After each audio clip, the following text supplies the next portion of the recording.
Joining us now, ABC News national security and defense analyst Mick Mulroy, also former Deputy Assistant Secretary of Defense for the Middle East, and Chris Costa, retired Army intelligence and former Senior Director for Counterterrorism for the National Security Council. Chris and Mick, I'd like you to both weigh in on this, and James, you add context as well. Chris, I'll start with you. The fact that we're reporting about the IDF carrying out small raids in Gaza, what do you think small raids actually means here? Is it rescuing hostages? Is it simply recon? What do you think?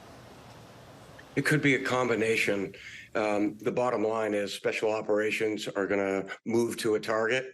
They're going to look for Hamas. They'll capture Hamas. They'll look for hostages. They'll gather intelligence, and they'll get off the objective. They will, if they identify someone who is in Hamas and they are detained, they'll be interrogated, and they'll be exploited for intelligence information. And I'm sure the Israelis will be prepared to roll from target to target to target. The United States conducted those kinds of operations post 9/11 numerous times every day. So I think that's exactly what Israel's doing. Mick, what do you think? You've been there. So I think Chris is exactly right. I think a lot of these are special operations raid to try to kill or capture senior Hamas leaders to exploit them for intelligence. They're also probing operations in general to try to find where the strengths and weaknesses of the Hamas defense are. If they find strength, they'll likely try to soften it up with direct artillery strikes, potentially airstrikes. But this looks like the first part of the main ground invasion into Gaza, and it looks like it's happening right now. All right, so James, you're there on the ground. What are sources telling you? Well, look, I mean, the Israelis are very, very conscious that they're going to have some kind of end game here. And, you know, we've been asking people here again and again, do you think Israel's going to want to occupy Gaza? If they do, how long for? In previous invasions, they've tried to split the territory in order to weaken Hamas. But fundamentally, and, you know, all of the Israelis that we've been speaking to here say that the government here, Benjamin Netanyahu, needs to come out the other end of this saying Hamas is no more in Gaza. And that is their objective. Now, how they get there, well, we shall see. But it's going to take a long, long time. They have to show the Israeli people that they have got rid of Hamas. And however they do that, at this point, it doesn't look like Israel cares too much. Kira?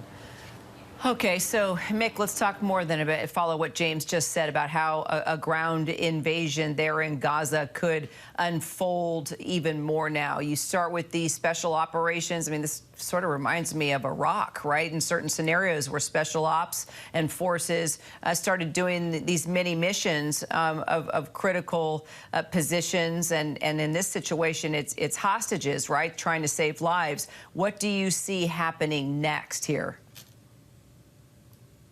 So I think you're exactly right, Carrie. You're seeing the special operations and the reconnaissance patrols happening now, both to probe but find out where the main assault force could go if there is actually an invasion.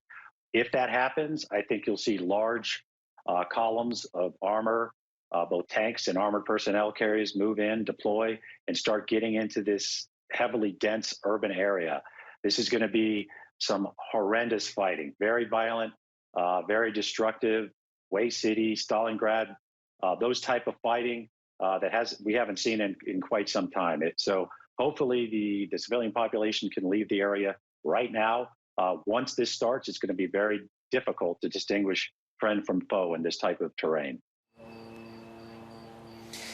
Mick, look, I think a lot of the pictures of the propaganda videos that Hamas put out of them training in plain sight really did shock people. I mean, how on earth did they manage to do that? They looked like they were preparing for this for a long time, filming these videos without the Israelis being able to see what was going on.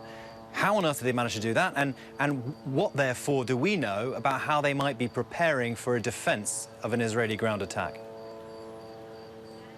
So, James, that's exactly right. I mean, as a former intelligence officer, it's really hard to believe that all the preparation that went into this very complex assault was missed.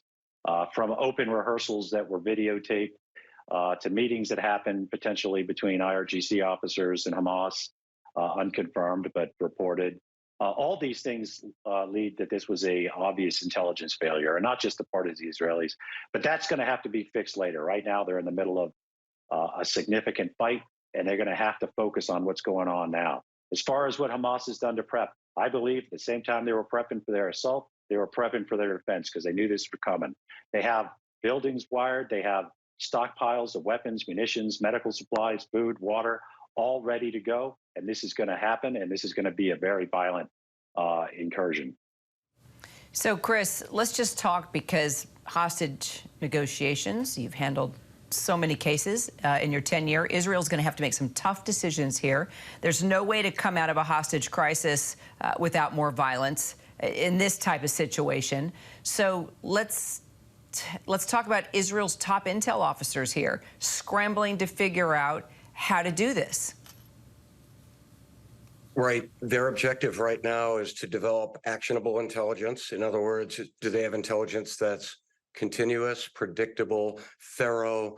What is, when they're hitting these objectives, are they able to take that information very quickly, do some analysis, roll into a next objective, but to really identify where are those hostages being held? Of course, that is a tremendous challenge given the amount of hostages there are. We're not even clear on what the numbers are. And then they might be obviously moved to underground locations. So it is a very challenging environment. At the same time, there's opportunities potentially to leverage some diplomatic outreach, but for the short term, that's not what the Israelis are likely interested in doing. That is what the United States wants, I'm sure, is to look for some diplomatic leverage, hence the reason why the Secretary of State was in Doha. Chris, look, Hamas has already said it would kill a hostage every time Gaza is attacked by the Israeli military. If we do see one of these videos that they say they're going to broadcast, one of these executions, and God help us, I hope that doesn't happen, but if it does that change Israel's thinking? Do we see a different tack here? Do they pause this air operation? What do they do? It's hard to say what that calculus is. There's going to be an outcry from the people themselves. Israel is a small country relative to other countries in the world, small population. People know each other. At the end of the day, that is a painful proposition. So Israel is going to have to continue to pressure that network, but at the same time, they're going to have to make some tough calls. I'm sure they're having those discussions, but behind closed doors.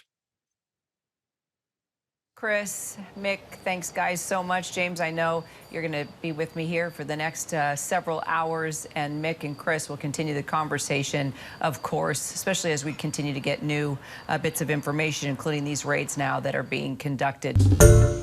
Hi, everyone. George Stephanopoulos here. Thanks for checking out the ABC News YouTube channel. If you'd like to get more videos, show highlights, and watch live event coverage, click on the right over here to subscribe to our channel. And don't forget to download the ABC News app for breaking news alerts. Thanks for watching.